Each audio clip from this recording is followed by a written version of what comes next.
নেই, জল শেষ হয়ে গেল নাকি?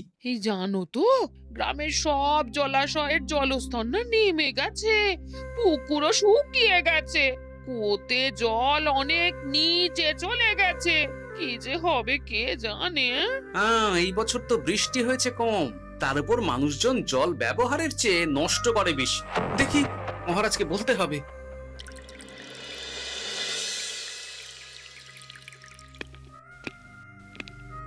এই তো গোপাল এসে গেছো। শুনেছো, রাজ্যের সকল জলাশয়ে শুধু শুনিনি, চাক্ষুষ দেখেছি, আর এর কারণ ও তার সমাধানও ভেবে এসেছি মহারাজ। তুমি কি বলতে চাইছো সেটা বলো না খোলসা করে। মহারাজ, আসন্ন দিনে জলাভাব মেটানোর একটাই উপায়, তা হলো প্রজাদের উপর কর চাপানো। মহারাজ, আমার ঠাকুরদা বলতেন, যা মেলে মূল্য বিনে তার মূল্য কে আর জানে। আমরা যেহেতু জলের মতো এত মূল্যবান সম্পদ বিনামূল্যে পাচ্ছি, তাই একে গুরুত্ব দিতে শিখিনি। সবাই মিলে দেদার জলের অপচয় করছে। আমি এই অপচয়ের বিরুদ্ধে কর বসানোর পরামর্শ দিচ্ছি মহারাজ। জলের জন্য দেবে দাম, ছুটে যাবে কাল ঘাম। হ্যাঁ, যখনই জলের জন্য কর দিতে হবে, তখনই জলের অপচয় বন্ধ হবে। এতে লাভটা কি হবে গোপাল? মানুষ কম জলে কাজ করা শিখে যাবে, ফলে আগামী দিনে যদি জল সম্পদ কমেও যায়, এই কৃষ্ণনগরের প্রজারা আগে থেকেই তার জন্য প্রস্তুত হয়ে যাবেন। কিন্তু আমি আমার প্রজাদের কাছ থেকে জলের দাম নেব গোপাল? না মহারাজ, কর বাবদ যে অর্থ উপার্জন হবে, তার সাথে আপনার দান মিলিয়ে রাজ্যের মধ্যে একটা বিরাট কৃত্রিম জলাধার বানানো হবে। বাহ বাহ বাহ! যেখানে বৃষ্টির জল সংরক্ষণ করা যাবে মহারাজ। এতে সারা বছর ধরে আর কোনো জলের অভাব থাকবে না মহারাজ। গোপালের প্রস্তাব বড় ভালো লেগেছে। আগামী দিনে ইতিহাসে এই কর্মযজ্ঞের কথা লেখা থাকবে বলেই আমার বিশ্বাস। আর তাই আমি গোপালকে এই মুহূর্তে 50টি স্বর্ণমোহর উপহার দেব বলে ঘোষণা করছি। সাধু সাধু সাধু।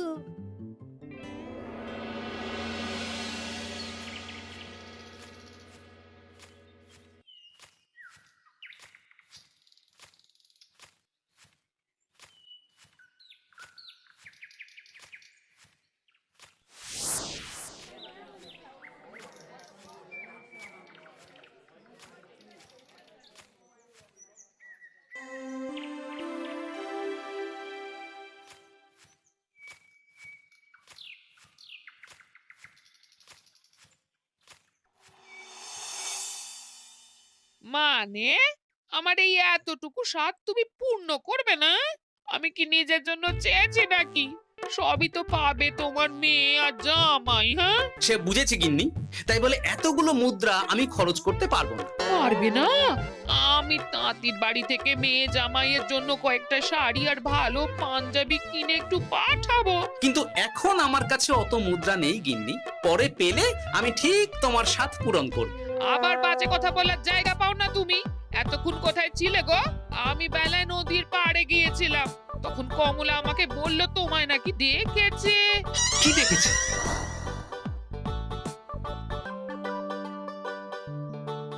কোথায় গেল? এত বড় মুদ্রা থলে কি হাওয়াতে উবে গেল নাকি? এই রে, এ তো মহা ঝামেলা। কখন কে যে গিন্নিকে খবর দিচ্ছে সেটা টেরও পাইনি। বলি মুখে কুলু পাটলে যে বড়, বলি রাজা মশাইয়ের কাছ থেকে যে এত রোজগার করো, সেই মুদ্রা যায় কোথায়? আহ, কানের মাথা খেও না তো। আমি কি তোমার কোনো কিছুর অভাব রেখেছি? বলো একবার। খাওয়া পড়া কোনো কিছুর তো কোনো খামতি নেই তোমার।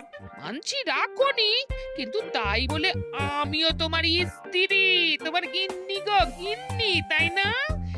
আমার তো জানার অধিকার আছে নাকি যে তোমার উপার্জনের অর্থ করি সব কোথায় যাচ্ছে? জানবে জানবে, সব জানবে। এখন কিছু খেতে দাও দেখি, পেটে ছুঁচোয় ডন বৈঠক মারছে। না, এরপর থেকে আর মহারাজের কাছে উপহার পেলে ওইভাবে খোলা হাটের মধ্যে দিয়ে আসা যাওয়া করা যাবে না।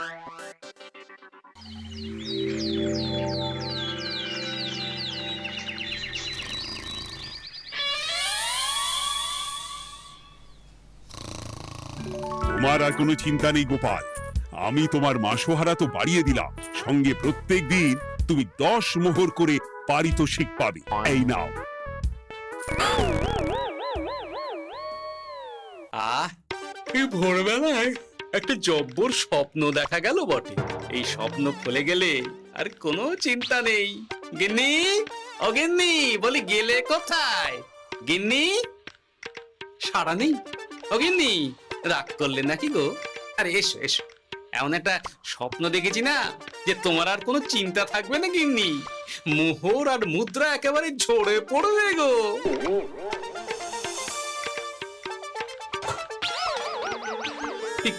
এইসব ফলাহার সাজিয়ে রেখে গেল কোথায় গিন্নি? নিজের বাপের বাড়িতে তো যাবে না, কেউ নেই সেখানে। মেয়ের বাড়ি গেল নাকি? না, মেয়ের বাড়িতে তো গিন্নি যায় না। তাহলে না না, খালি পেটে এত ভাবতে পারছি না। আগে মুখ হাত ধুয়ে এসে কিছু খেয়ে নি, তারপর দেখি গিন্নি কোথায় গেল। না, গিন্নিকে তো কোথাও দেখলাম না। গেল কোথায়? যাকে আগে রাজবাড়িতে তো যাই, ফেরার সময় না হয় আবার খোঁজ নেব, ততক্ষণে ফিরেও আসতে পারে।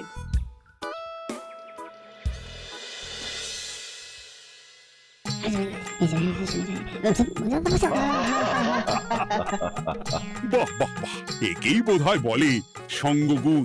অনেকদিন এত হাসি নিয়ে। যা বলেছেন মহারাজ। হাসির চোটে পেটে ধরছে খিল। কর্তা আর গিন্নিতে দেখছি রয়েছে অনেক প্রেম। কি গিন্নি, তুমি এখানে কি করছো? একই গোপাল, তুমি রাজসভায় এলে যে বড়। তুমি নাকি রাজসভার কাজ থেকে অবসর নিতে চেয়েছো? হ্যাঁ, এই কথা কে বললো মহারাজ? এই তো উনি বললেন। বলি আমি আবার কি করব? তুমি আমায় একটা কাজ দিলে আর সেটা আমি করব না বলো? আমি তোমায় কাজ দিলাম? কি কাজ? বাবা গোপাল, তুমি কি আকাশ থেকে পড়লে নাকি? তুমি তো তোমার গিন্নিকে বলে পাঠিয়েছো যে তুমি আর রাজসভার কাজে যোগ দিতে চাও না। তোমার নাকি আর কাজে মতি নেই, তুমি বিশ্রাম চাও। এই রে, গিন্নি দেখি ভয়ঙ্কর চাল দিয়েছে। আমার নামে রাজসভায় এসে এইসব বলেছে।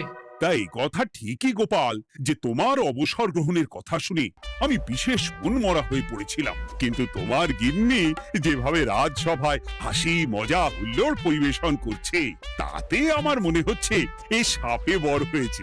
এই বেলা যদি গোপালকে কায়দা করে রাজসভা থেকে তাড়ানো যায়, তাহলে আমার পথ থেকে বিরাট বড় একটা কাঁটা উপড়ে ফেলা যাবে।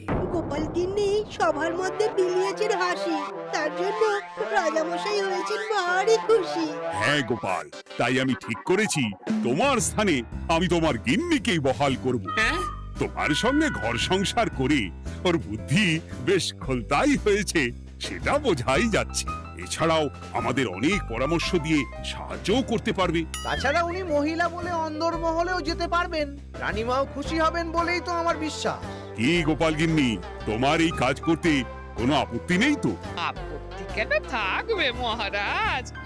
আমি ধন্য আপনি আমায় এত বড় সম্মান দিচ্ছেন বলে। এ তুমি আমার কত বড় সর্বনাশ করলে গিন্নি। তুমি কিনা শেষে আমার চাকরিটাই খেলে। এটা গোপালের জন্য বড় ভালো হলো, তাই না? কোনো কাজ করতে হবে না, কিন্তু রোজগার আগের মতোই থাকবে। অবসর আর উপার্জন একসাথে। না হে গোপাল, তুমি আর এখানে কাঁচু মাচু মুখে দাঁড়িয়ে না থেকে নিজের বিশ্রামে ব্যাঘাত ঘটিও না।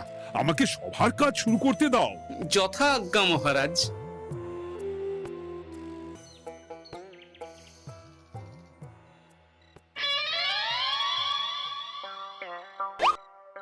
মানে মহারাজ সমস্যার সমাধান করতে দিয়েছেন তোমাকে, আর তার উত্তর দেব আমি? কেন? তুমি আমার চাকরি খাবে আর তোমার সেই চাকরি রাখার দায় নেব আমি? হ্যাঁ হ্যাঁ, নেবে। মানে কাল রাজসভায় মহারাজের সমস্যার সমাধান করব, সেই মতো কথা দিয়ে এসেছি। হ্যাঁ, আগাম 10টা মুদ্রাও বাগিয়ে এনেছি। তার থেকে তোমায় একটা মুদ্রা দিলাম।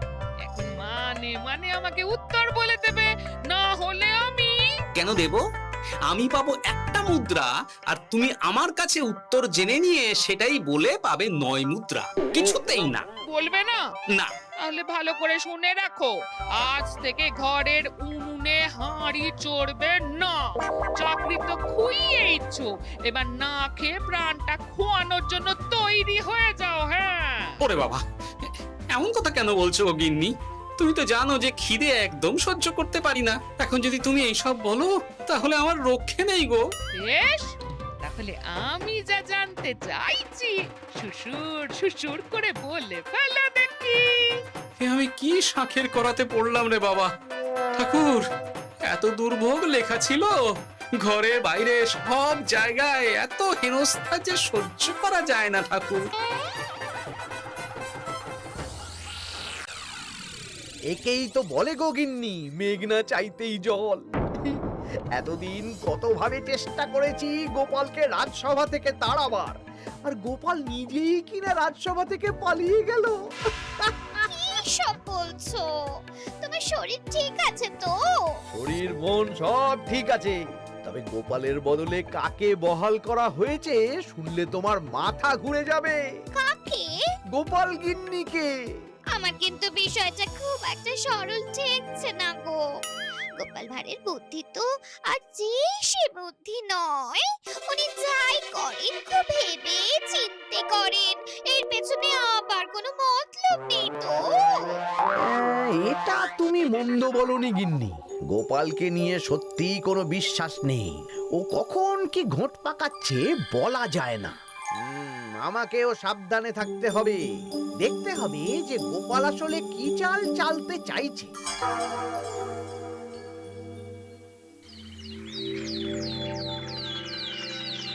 হ্যাঁ গোপাল গিন্নি, এই একটাই প্রশ্ন আমায় সারা রাত ধরে জাগিয়ে রেখেছে। মানুষ মরে ভূত হয়, ভূত কি মরে? তাহলে ভূত মরলে কি হয়? মানে মহারাজ, এই প্রশ্নের উত্তর আমার আজকে দিতে ইচ্ছে করছে না। হ্যাঁ, আমি না হয় আপনাকে আগামীকাল এই প্রশ্নের উত্তর দেব, ঠিক আছে? হ্যাঁ, গাছ থেকে পড়ে গেলে জাপটে ধরে ডালকে। আজকের প্রশ্নের উত্তর উনি দেবেন কালকে। না হে গোপাল গিন্নি, তা হয় না। এই প্রশ্ন আমাকে সারা রাত বিচলিত করেছে। আবার যদি আজকেও এই প্রশ্নের উত্তর না পাই, তাহলে তো আবার একটা নিদ্রাহীন রাত আমাকে কাটাতে হবে। মানে আমি বলছিলাম কি মহারাজ, গোপাল গিন্নি তো সদ্য এই কাজে বহাল হয়েছে, তাই তাকে তো একটু সময় দেওয়া দরকার নাকি? কিন্তু প্রশ্নের উত্তর না পেলে যদি মহারাজের শরীর খারাপ হয়, তার দায় কে নেবে মন্ত্রী মশাই? এই রে, এখন আমি কি করব? এ তো মহা বিপদে পড়লাম দেখছি। আচ্ছা মহারাজ, ঠিক আছে ঠিক আছে, আমি এই প্রশ্নের উত্তর দেব, কিন্তু আমার না একটু সমস্যা আছে। খোলা হাওয়াতে গিয়ে না দাঁড়ালে আমার ঠিক মাথা খোলে না, তাই বলছিলাম। তাই না হয় যাও, হাওয়া খেয়ে এসে মাথাটা খোলতাই করে নাও, কিন্তু এই প্রশ্নের উত্তর আমাকে আজকেই দিতে হবে। হ্যাঁ, উফ, এই যে কি সমস্যা! সারাদিন ঘরে বসে থেকে থেকে তো আমার সারা গায়ে বাদ ধরে গেল। সেই সকালবেলা আমাকে ফলাহার করিয়ে দিয়ে গিন্নি তো চলে গেছে রাজবাড়িতে চাকরি করতে। এদিকে আমার যে পেটে কিচ্ছুটি নেই, তার কি হবে? মহারাজ দোকানে গিয়ে যে ভালো মন্দ খাবো তারও উপায় নেই, তাহলেই তো কাঁড়ি কাঁড়ি খরচা। না, একবার দেখি তো উনুন ধরিয়ে অন্তত ভাতটা চাপাতে পারি কিনা, তাহলে গিন্নির ওই হাঁড়ি না চড়ার হুমকির হাত থেকে অন্তত বাঁচা যাবে।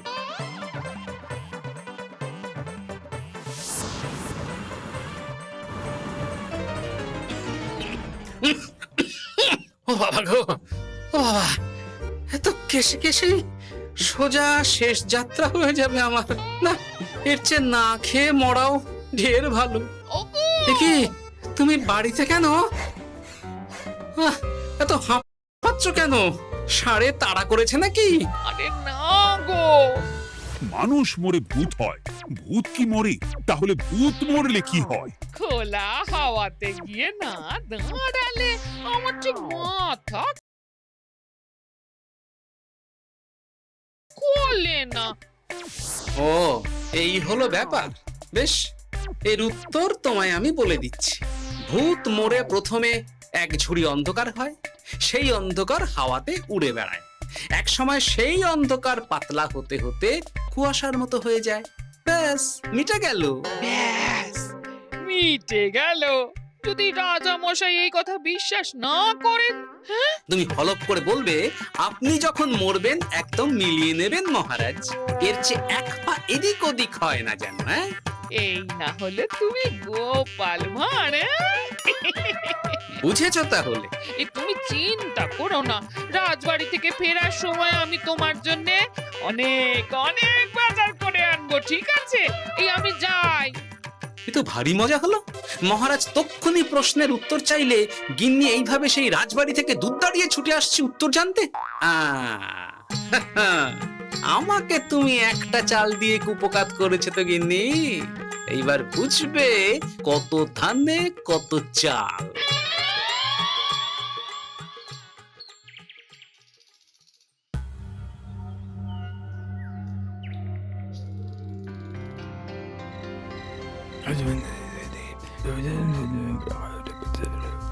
বুঝেছিস তো তোর কাজটা? খুব বুঝেছি গোপাল দাদা।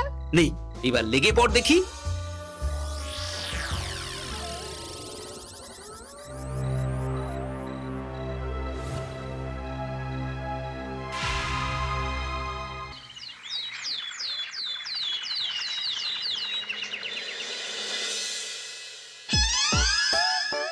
তাহলে আর বলছি কি তোমাদের, সকালবেলায় উঠে দেখি মুখের এই হাল। এই কাণ্ড কি করে হলো মহারাজ? তার আমি কি জানি। আমি সকালে উঠে আয়নায় নিজেকে এই অবস্থায় দেখে খুব চিন্তায় রয়েছি। গোপাল গিন্নি, আগে মহারাজ, গোপাল থাকলে যে কাজ করতো সেটা তো তোমাকেই করতে হবে, বলতে হবে এর সমাধান কি। হ্যাঁ মানে আমি হ্যাঁ হ্যাঁ, আমার মনে আছে। তোমার তো আবার হাওয়া না খেলে চলে না। যাও যাও, তাড়াতাড়ি হাওয়া খেয়ে এর উত্তর নিয়ে এসো।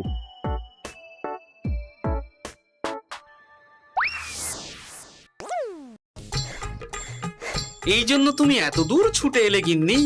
মহারাজকে বলবে যে তিনি যেন আজ রাতে চাদরটা মুখে ভালো করে মুড়িয়ে ঘুমোন, তাহলেই মিটে যাবে। এই রং চলে যাবে আর নতুন করে কিছু হবেও না। ও মা, বলি এত সোজা সমাধান? তা নয় তো কি?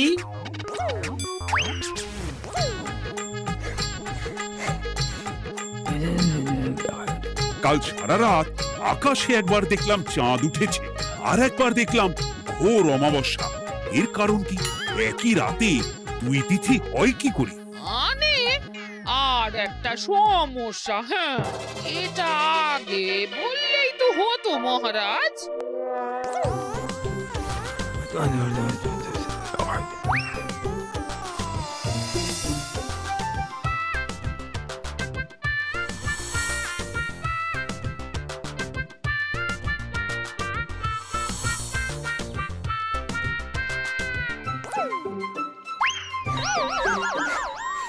এ কি, তুমি হাওয়া খেতে গিয়ে এইভাবে খাবি খাচ্ছ কেন গোপাল গিন্নি?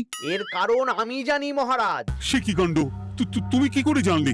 গোপাল গিন্নি মোটেও হাওয়া খেতে যায়নি মহারাজ, সে গেছিল নিজের বাড়িতে গোপালের কাছে আপনার বলা প্রশ্নের উত্তর জেনে আসতে। মানে গোপাল গিন্নি তার মানে আমাকে ঠকিয়েছে? তা জানি না মহারাজ, তবে আমার মনে হয় এর পেছনে গোপালের কোনো গভীর ষড়যন্ত্র আছে, না হলে সে এমনটা করবে কেন?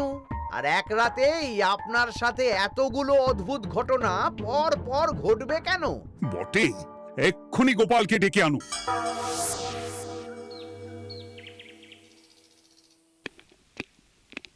না মহারাজ, আমি সত্যি অবসর চেয়েছিলাম, আর তাই আমার গিন্নি আপনার কাছে এসে বলেছিল। ওর কোনো দোষ নেই মহারাজ। না মহারাজ, আমি মিথ্যে কথা বলেছি। হ্যাঁ, উনি আপনার কাছ থেকে পাওয়া সোনার মোহর নিয়ে বাড়ি যান না, তাই আমি ওকে শায়েস্তা করতে এই ফন্দি করেছিলাম। আসলে মহারাজ, আমি আপনার কাছ থেকে পাওয়া সোনার মোহর জল প্রকল্পের কাজে লাগাবো বলে কিছু জনকে নিয়ে একটা দল গঠন করতে গিয়েছিলাম। আর তাদের কাছেই ওগুলো রেখে এসেছি। এটা যদি আমার দোষ হয় তাহলে আমি ক্ষমা প্রার্থী মহারাজ। সাধু গোপাল, সাধু তোমার উদ্যোগ। এই কাণ্ড! আর এদিকে রাজবাড়ি থেকে বাড়ি আর বাড়ি থেকে রাজবাড়ি করতে করতে আমার প্রাণ ওষ্ঠাগত হয়ে গেছে মহারাজ। ওহ, আমার ঘাট হয়েছে, আপনি আমায় ক্ষমা করে দিন মহারাজ। হুম, এইবার মজা টের পেয়েছ তো গিন্নি? আপনি আপনার আদরের গোপাল ভাঁড়কেই তার চাকরি ফিরিয়ে দিন মহারাজ। আমি যাই আমার হেসেল সামলাতে। কেলে পচা খুব ভালো করেছে বলতে হবে।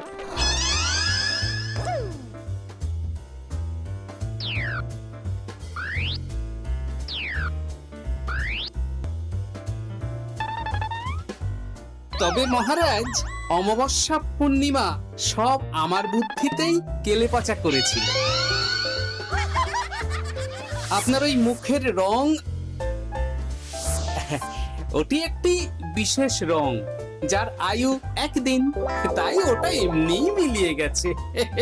হ্যাঁ, সেই বরং ভালো। তুমি তোমার গিন্নিকে নিস্তার দাও গোপাল। তাছাড়া আমিও আমার গোপালকে ছেড়ে আর থাকতে পারছি না। যথা আজ্ঞা মহারাজ। আমারও যে আর এই অবসর ভালো লাগছে না মহারাজ। গোপাল ছাড়া রাজসভা যে লাগে ফাঁকা ফাঁকা, তাই তো আবার চাকরিতে তাকে বহাল রাখা।